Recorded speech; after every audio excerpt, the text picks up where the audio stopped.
Day 5. Pamplona to Puente la Reina.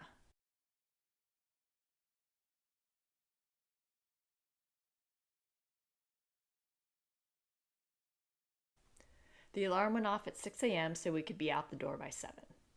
Even though we don't have much stuff, it's funny how long it can take to get ready and get everything packed up. We had breakfast at a nearby cafe and had our first genuine Spanish tortilla, which is very similar to an omelet. After having bread and butter for the past few days for breakfast, this was a great way to start the day. Bread and butter just doesn't last very long in the digestive system. Give us some protein. The morning started with a walk through Pamplona. All of the streets were very quiet. The only movement was from the pilgrims and some street cleaners. When we were just outside Pamplona, we stopped at a bench so Christy could take her fleece off. As we walked away, some of our fellow pilgrims called out to us to let us know we had left something behind.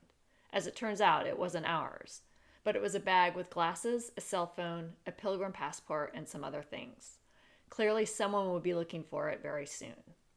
Heather asked for the name of the person, and one of the other pilgrims said she'd carry the bag. We assumed at some point we'd see a person with a desperate look on his face coming in the opposite direction. It was probably about another mile later, as we were approaching Cesor Minor, that we saw an older gentleman pilgrim sprinting down the hill looking desperate. Heather called out to him to get him to stop. We were right, it was him. He spoke French, but we managed to get him to stop and just wait and let him know that his bolsa would be coming up the hill very soon. As soon as we saw her, we pointed him in her direction and continued on our way. We saw him later in Puente la Reina with his bag. So scary, but good to know fellow pilgrims are looking out for and taking care of one another. It was a beautiful day and the first one with no rain. We had a bit of a climb and man, it was super windy and cold when we got to the top. The initial part of the climb down was a bit steep and brutal on the knees. After the worst part was over, it was a slow descent through fields of long grass that made the most peaceful sound as the wind blew through it. The majority of the wildflowers are yellow, red, and purple, and lots of interesting looking trees. We passed through a few small towns and they're always so quiet. We wonder where all of the people are, especially when it's the middle of the day. We stopped for lunch at a bar in Uterga and finished off our salami and cheese from the previous day and washed it down with more cerveza. It was the only place to stop, so there were lots of pilgrims.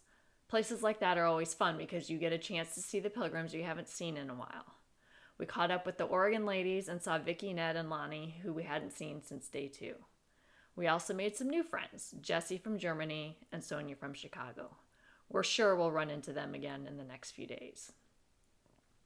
By the time we arrived in Puente la Reina, we were ready to stop.